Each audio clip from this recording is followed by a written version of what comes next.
2012년 3월 우리나라 대표 산악인인 어몽길 대장님이 책 한 권을 쓰셨습니다. 그 책 제목이 내 가슴에 묻은 별이라는 이 책인데요, 이 책에 이런 내용이 있습니다. 내가 영석의 사고 소식을 들은 건 실종된 지 이틀째 되는 날 이른 아침이었다. 청천 병력이 따로 없었다. 언론은 나에게 현지에 대한 설명과 영석의 생존 가능성에 대한 질문을 쏟아냈다. 1, 2차에 걸쳐 베테랑들로 꾸며진 대규모 수색대가 투입됐지만 끝내 영석이와 기석이, 동민이를 찾지 못했다.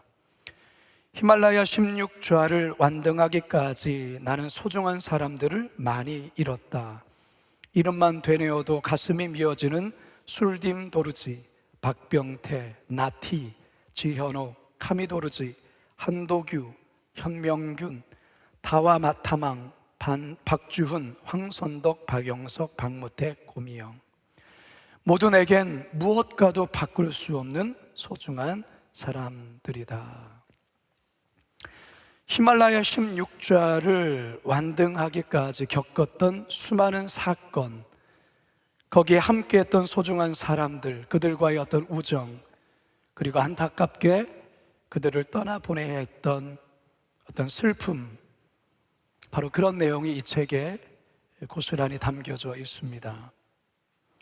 어몽길 대장은 산악인으로서 그 히말라야 그 16좌를 완등한다는 것은 거의 인간이 할 수 없는 그와 같은 일을 해낸 건데, 그렇게 산을 정복하기까지 그야말로 힘들고 때론 죽을 고비도 많이 느꼈지만, 경험했지만 그의 삶은 눈부시도록 아름다운 삶이었다라고, 그렇게 자신의 삶에 대해 이 책은 담담히 기록하고 있습니다. 저는 이 책을 대하면서 이런 생각이 들었어요. 어떤 면에서 우리의 인생도 거대한 히말라야 산을 오르는 산악인이다. 인생의 히말라야 산을 오르는 산악인이다라는 거예요. 인생의 산은 대단히 험준해요. 오르기도 어렵고, 그리고 너무나도 힘겨운 일이죠. 정상까지 다 갈 수 있다는 보장도 없습니다. 오르다가 순간 발을 헛디뎌서 저 밑으로 떨어질 때도 있습니다. 전혀 예고치 못하는 매서운 눈보라에 몸과 마음이 얼어붙어서 한 발자국도 나가지 못하는 경우들도 인생의 히말라야 산을 오르다 보면 겪을 때가 있어요. 숨이 턱 밑까지 차오르는 고통 때문에 더 이상 걸을 수가 없다, 이제 포기해야 되겠다라고 생각이 들 때도 있다는 것이죠. 그런데 이 모든 역경을 이기고 한 발 또 한 발 또 걷고 또 걷다 보면 어느새 산 정상에 도달하는 것이 바로 우리의 인생이라는 거예요. 오늘 우리가 읽은 이 본문은요, 인생의 거대한 히말라야 산 정상에 오른 한 인물을 우리에게 소개해 주고 있습니다. 그가 누구입니까? 아브라함. 이 아브라함이 오늘로 인생의 등반을 마칩니다. 그래서 그동안 금요일마다 우리가 믿음의 롤 모델 이 아브라함 시리즈로 금요일마다 설교했던 이 설교 또한 오늘로 끝이 나게 되었어요. 오늘 저는 마지막 이 아브라함에 관한 말씀을 여러분과 함께 나누면서 아브라함이 걸었던 그 175년의 인생, 그가 걸었던 그 파란만장한 그 인생의 그 험준한 산을 넘고 결국에 산 정상에 오른 그의 삶의 여정을 다시 한번 돌아보면서, 또한 우리의 인생의 히말라야 산을 또한 어떻게 또한 걸어야 될지를 오늘 이 말씀을 통해 하나님의 음성 듣게 되기를 간절히 소망합니다. 저는 이 아브라함의 인생을 여러 가지로 또 여러 종류로 또 말씀할 수도 있겠지만, 여러분과 저는 세 가지, 오늘 본문을 통해 세 가지 아브라함의 인생에 관해 여러분과 함께 나누고 싶습니다. 첫째로, 아브라함은 어떤 인생을 살았던 사람인가? 말씀에 사로잡힌 인생이었다라는 것이, 따라합시다. 말씀에 사로잡힌 인생이었습니다. 아브라함의 인생은 말씀에 사로잡힌 인생이었어요. 물론 그가 75세 이전까지, 그가 75세가 되기 전까지의 그의 삶은 아주 평범한, 남들과 똑같은 인생의 삶을 살았었습니다. 그랬던 그에게 그의 영혼을 뒤흔드는 하나님의 말씀이 그에게 강력히 임하게 되죠. 그의 나이 75세 때. 그 이후로 그는 하나님의 말씀에 사로잡힌 바 되어서 하나님의 말씀이 그의 삶의 기준이 되고 하나님의 말씀이 그의 삶을 이끌어가기 시작하게 됩니다. 결국 그는 말씀에 사로잡혀 가나안이라는 이 낯선 땅까지 오게 되었고, 낯선 땅까지 오게 된 것이죠. 진정한 의미에서 아브라함의 삶은 이렇게 그의 나이 75세 때 그의 영혼을 뒤흔들며 말씀으로 찾아오시고 말씀에 사로잡힌 그날부터 어쩌면 아브라함의 인생, 진정한 인생의 시작은 바로 그때부터라고 할 수가 있겠습니다. 창세기 12장 1절에서 4절 상반절 함께 읽습니다. 시작.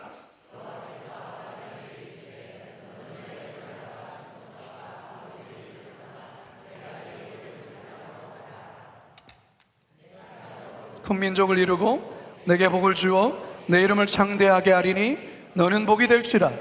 너를 축복하는 자에게는 내가 복을 내리고 너를 저주하는 자에게는 내가 저주하리니 땅의 모든 족속이 너로 말미암아 복을 얻을 것이라 하신지라. 이에 아브라함이 여호와의 말씀을 따라갔고, 이에 아브라함이 여호와의 말씀을 따라갔고, 그의 나이 몇 세?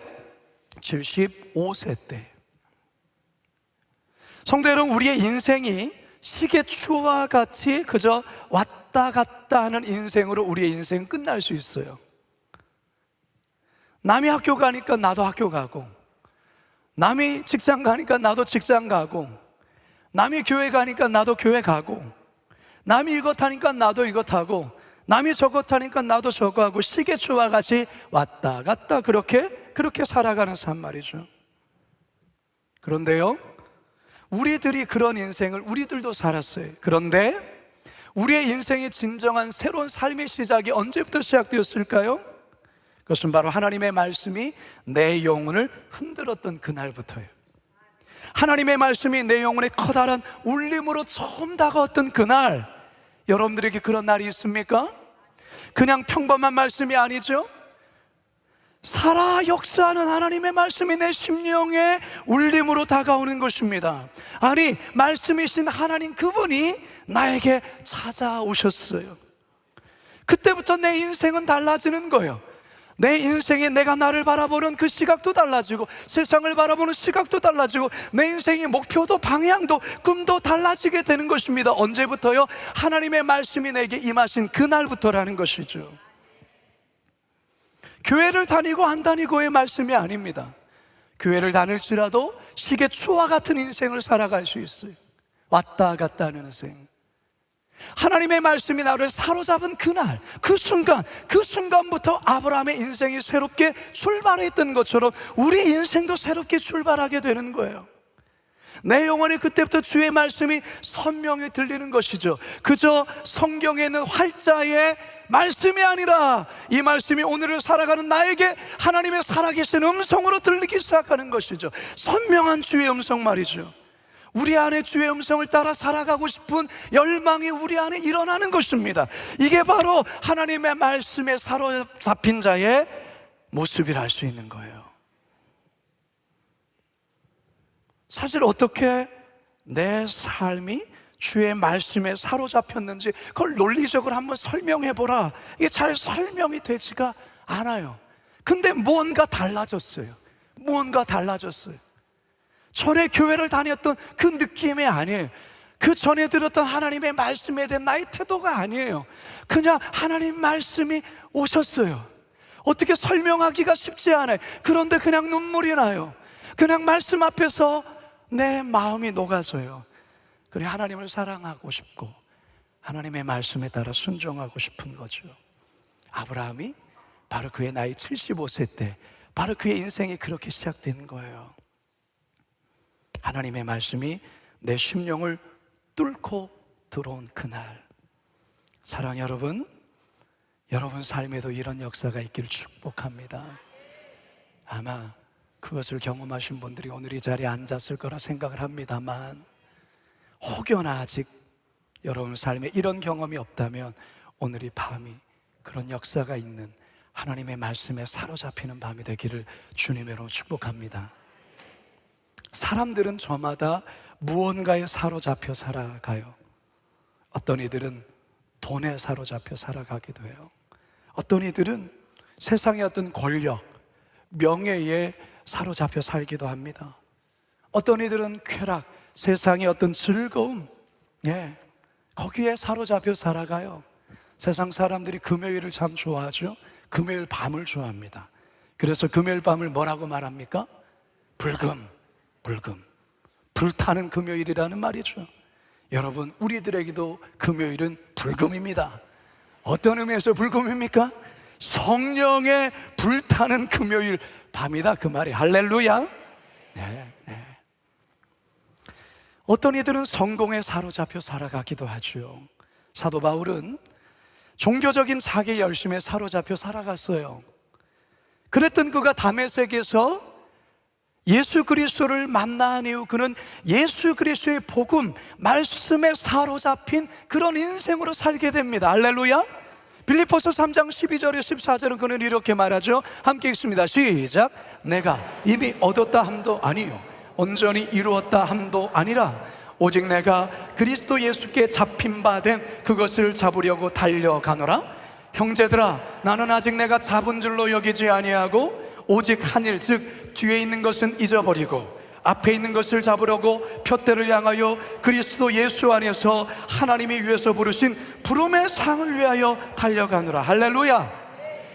사도 바울은 다메섹 도상에서 예수 그리스도를 만난 이후로 그는 복음에 사로잡힌 그런 인생을 살게 되었어요. 말씀에 사로잡힌 그런 인생으로 살게 된 것이죠. 아브라함 역시 마찬가지. 75세의 늦지막히 그의 인생 속에 하나님의 말씀으로 찾아오셨어요. 그래서 그의 인생은 말씀으로 새로운 인생이 시작되어진 것이죠.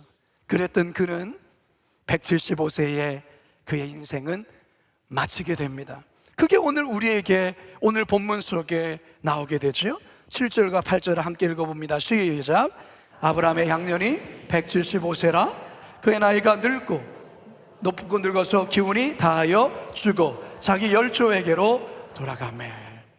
성도 여러분, 우리들에게도 이 땅에서의 모든 인생을 다하고 나이가 높고 늙어서 기운이 다하여 죽어 열조에게로 돌아갈 날이 옵니다. 그거 와요. 저는 오늘도 우리 성도님의 장례식에 가서 장례 예배 인도를 하고 왔습니다. 어제도 장례 예배를 인도했습니다. 내일도 장례 예배를 인도합니다. 많은 사람들이 인생을 살다 결국은 그 마지막 종착지에 서게 되는 거예요.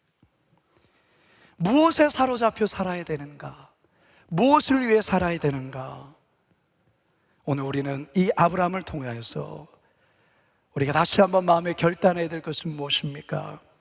우리 하나밖에 없는 인생, 하나님의 말씀에 사로잡힌 인생되어 하나님의 말씀과 함께 눈이 부신, 하나님과 함께 눈이 부신 그런 인생을 살다 마무리해야 되지 않겠습니까?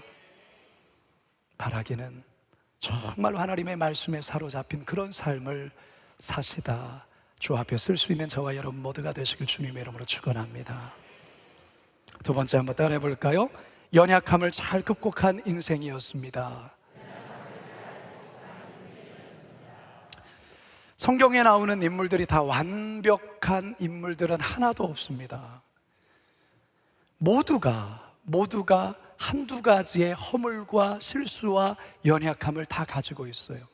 사실은 여러분, 성경에서 정말 나랑 차원이 너무 다른 그런 성경의 인물을 대하면 사실 좀 거리감 있지 않습니까? 좀 나하고는 좀 다른 차원의 사람. 근데 성경을 읽다가 뭐 좀 실수도 하고 좀 연약함도 보이고 좀 허물도 보이고 그러면 마음속에 어떤 마음이 들죠? 괜히 위로가 되고 위안이 되죠. 그 인간이나 하나 똑같네, 뭐 이런 게 있지 않겠습니까? 사실 성경에 나오는 인물들이 다 나름의 연약함과 나름의 실수를 갖고 있는 사람들이에요. 아브라함도 마찬가지 아닙니까? 아브라함 절대 완전한 사람 아니죠. 물론 훌륭한 사람 맞습니다만, 그러나 그의 인생에 우리가 지금까지 그 아브라함의 인생을 쭉 살펴보면서 그의 인생에 얼마나 여러 번의 실수가 있습니까? 대표적인 실수가 뭐죠? 자기 아내를 뭘로? 누이라고 속이면서 자기 살자고 나를 오빠라고 불러야 돼, 한번 따라해봐, 오빠, 이렇게 시켰단 말이에요. 그러니까 아브라함은 뭔가 모르는 그런, 그러니까 낯선 어떤 땅에 가면 아내가 이제 천국 가서 좀 확인해 보려고요, 얼마나 사라가 이쁜지. 너무 이쁜 나머지, 너무나 이쁜 나머지 다른 남자들이 내 아내를 탐할 것 같은, 나는 죽이고 뭐 이런 어떤 두려움에 사로잡힌 거예요. 성경에 그런 내용이 2번이나 나와요. 그러한 연약함이 있었단 말이죠. 그러다가 정말 그야말로 죄송합니다, 쪽팔림을 당하고, 하나님의 강권적인 개입과 은혜로 겨우 살아나서, 그러잖아요. 그게 성경에 고스란히 나와 있단 말이죠. 또 하나의 그 치명적인 아브라함의 실수는 뭡니까? 공부하셨잖아요. 뭐예요? 누구를 낳아요? 이스마엘을 낳아요. 그 이스마엘을 왜 낳습니까? 기다리지 못해서. 하나님이 기다리라고 하셨잖아요. 근데 기다리지 못하는 거예요. 물론 아내가 더 기다리지 못한 거죠. 하갈, 당신 몸종 통해서 내가 아이를 봐야 되죠. 아니, 하나님 반드시 사라를 통해서 생명을 주신다고 했잖아요. 근데 아브라함이 덥석 물면 안 되죠. 사라를 말려야죠.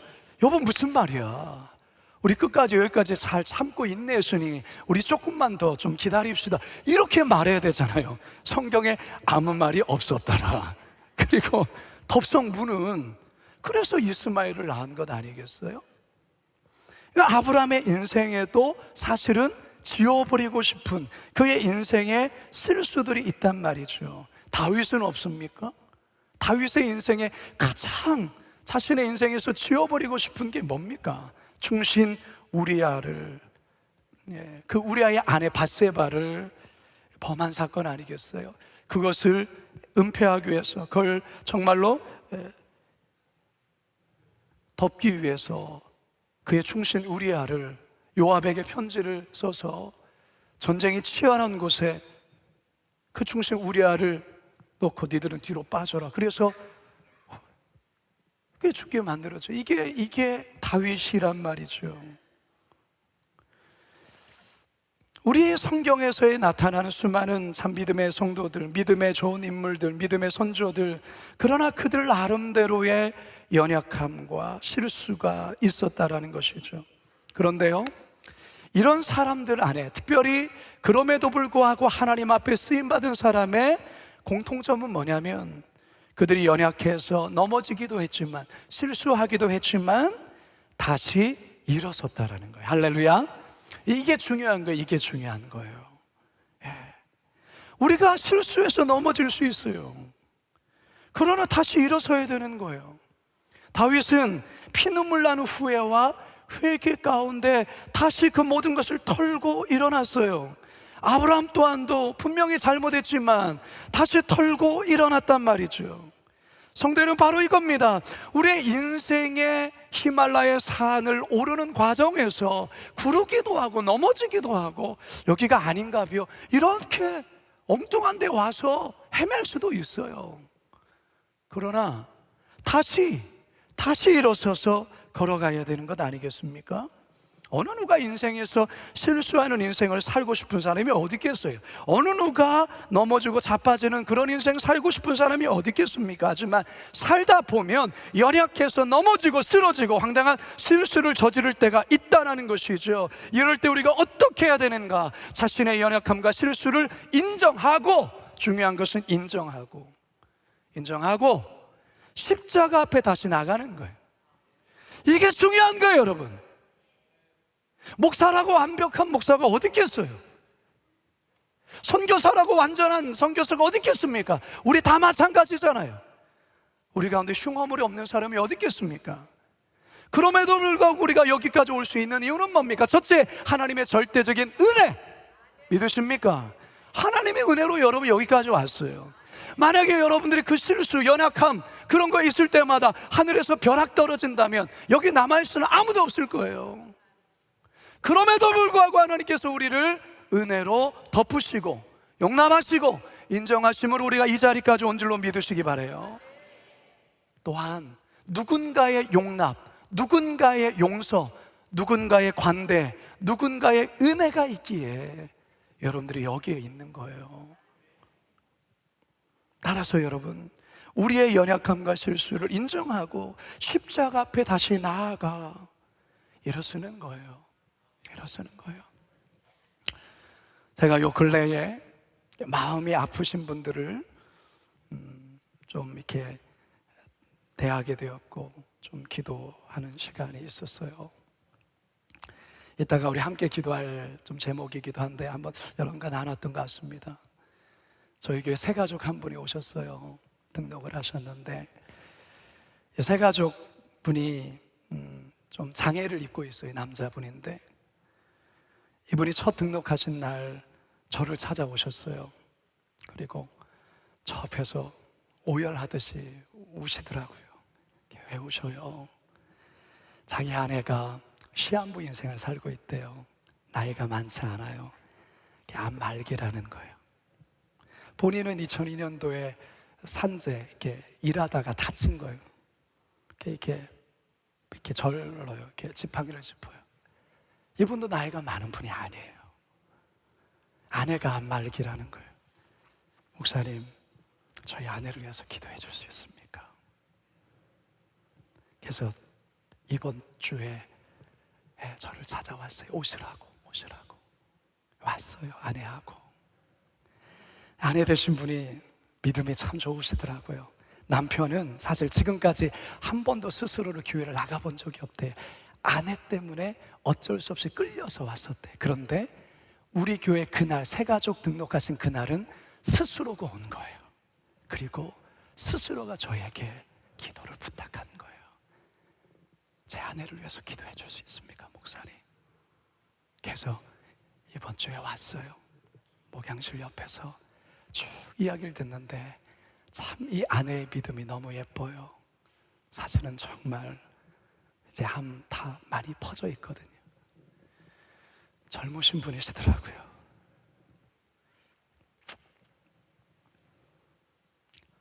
정말 간절히 기도했습니다. 하나님, 살려주십시오. 살려주십시오. 하나님, 이 남편이 신앙이 없던 분인데 아내로 인하여서 스스로 혼자 교회를 나오셨는데 하나님 역사해 주십시오. 그래서 이 남편도 자기 믿음과 신앙으로 간증하며 살 수 있게 해주십시오. 그렇게 기도했어요.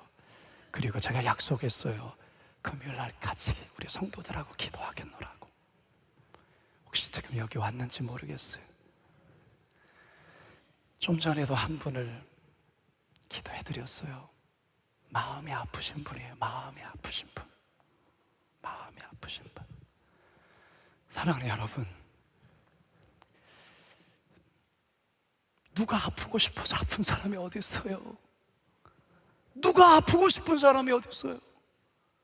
그런데 인생을 살다 보면 아파요. 근데 그 아픈 정도가 되게 아파요. 되게. 조금 아픈 게 아니라 되게 아프단 말이에요. 그러면 살고 싶지 않아요. 죽고 싶어요. 놔버리고 싶어요. 우리가 도와주셔야 돼요. 여러분들이 기도해 주셔야 돼요. 죽으면 안 된다고. 살아야 된다고. 여러분 오늘 기도해 주셔야 돼요. 사랑하는 여러분, 이런 말이 있어요. 실수란 넘어지는 것입니다. 그러나 실패란 넘어진 채로 다시 일어나지 않는 것입니다. 만약 다시 일어난다면 나에게 실패란 결코 없습니다. 그렇게 실수는 실패가 아닙니다. 실수와 실패의 차이는 넘어지느냐의 차이가 아니라 다시 일어나느냐의 차이입니다. 여러분이 말을 마음에 잘 새기십시오. 여러분, 인생에서 실수할 수 있습니다. 그러나 실패해서는 안 됩니다. 어떤 자가 실패입니까? 더 이상 일어나지 않을 때, 다시 일어나지 않을 때 그건 실패예요. 그러나 넘어졌지만 7번 넘어졌어요? 8번 일어나면 되는 거예요. 9번 넘어졌어요? 10번째 일어나면 되는 거예요. 그게 성경에서 우리에게 말하잖아요. 잠언 24장 16절 시작. 되죠? 의인은 7번 넘어질지라도 다시 일어나려니와 악인은 재앙으로 말미암아 엎드려지느니라. 시편 37편 24절 시작. 그는 넘어지나 아주 엎드려지지 아니함은 여호와께서 그의 손으로 붙드심이로다. 할렐루야. 사랑하는 성도 여러분, 아브라함의 삶에도 실수가 있었습니다. 그러나 그는 실수 가운데에 아주 엎드려지지 아니하고 다시 일어나 믿음의 등반을 계속했기에 결국 그는 믿음의 최정상에 오르게 된 줄 믿으시기 바랍니다. 사랑하는 여러분, 이 밤에 우리 십자가 앞에 서서 다시 털고 흙을 털어버리고 다시 일어나셔서 가면 됩니다. 할렐루야. 옆 사람에게 이렇게 한번 이야기합시다. 괜찮습니다. 다시 일었으면 됩니다. 인사합시다. 괜찮습니다. 다시 일었으면 됩니다. 이렇게 또한 인사합시다. 당신은 실패자가 아니라 단지 실수한 것 뿐입니다. 시작. 당신은 실패자가 아니라 단지 실수한 것 뿐입니다. 할렐루야. 예, 할렐루야.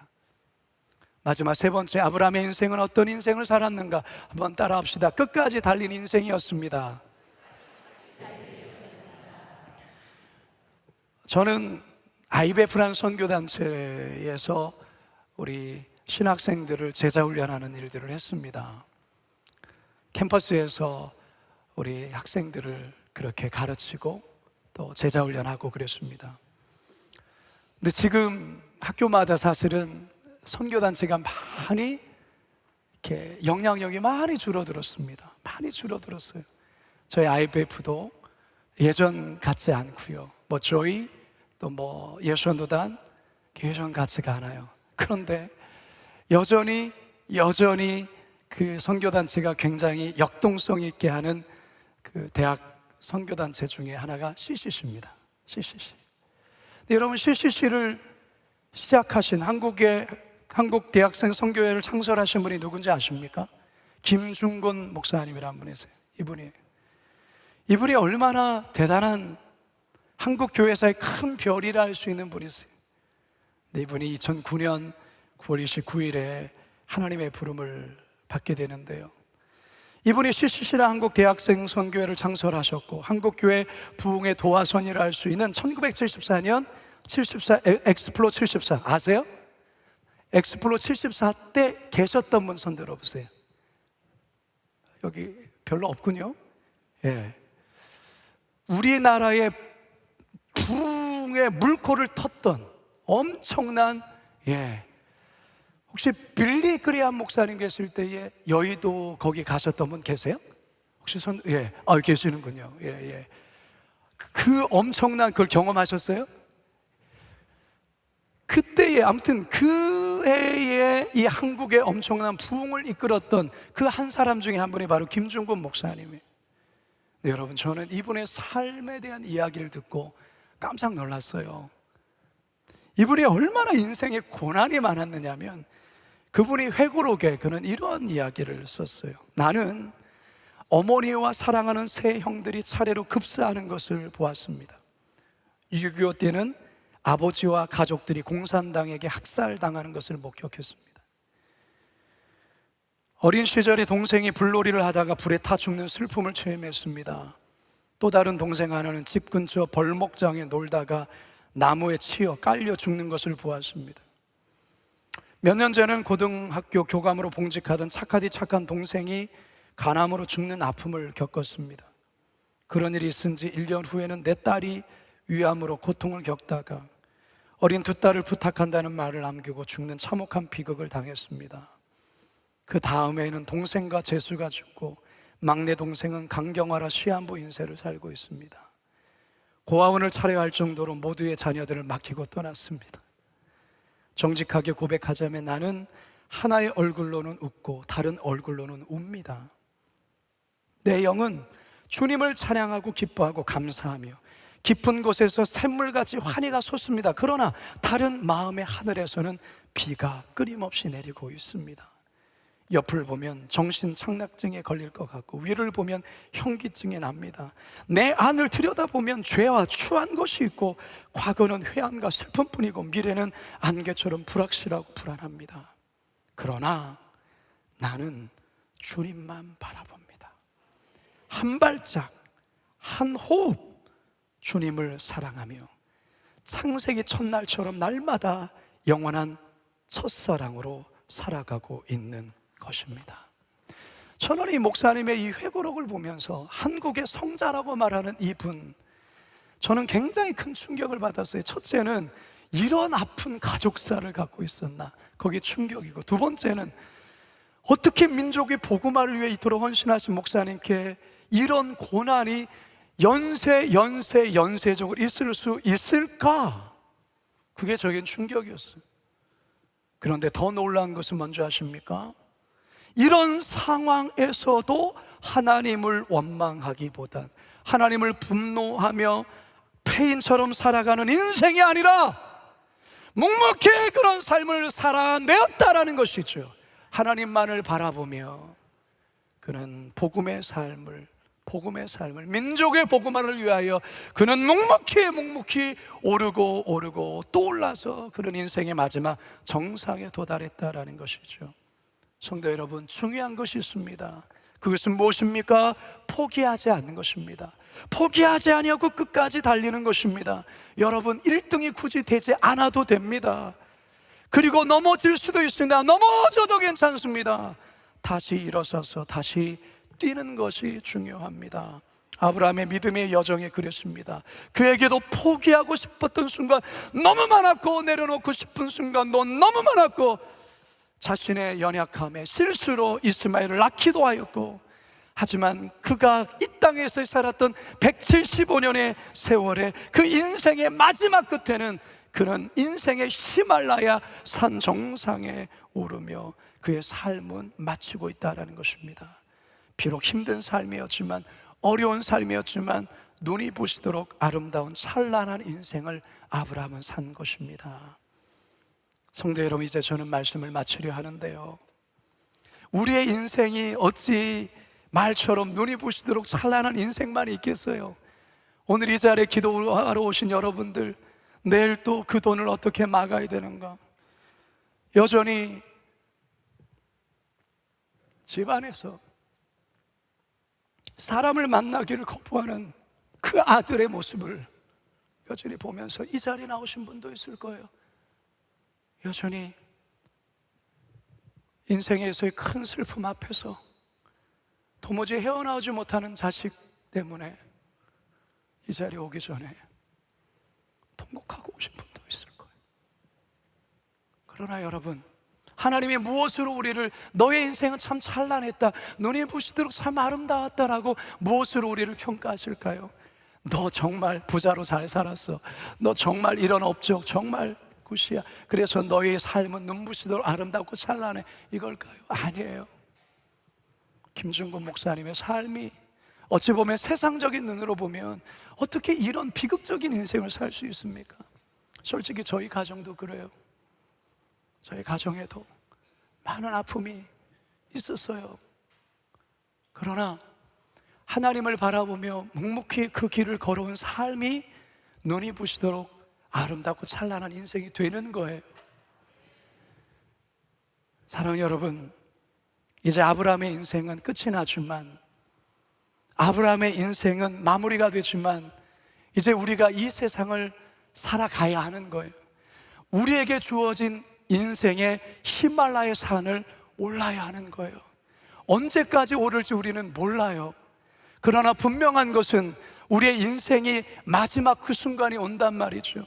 그 순간에 섰을 때 그래도 하나님이 나와 함께 계셔서 하나님이 나와 동행하셔서 내 인생은 눈이 부시도록 찬란했다라고 꼭 고백하시기를 바랍니다. 그런 인생을 사시는 저와 여러분, 우리 모두가 되기를 주님의 이름으로 축원합니다.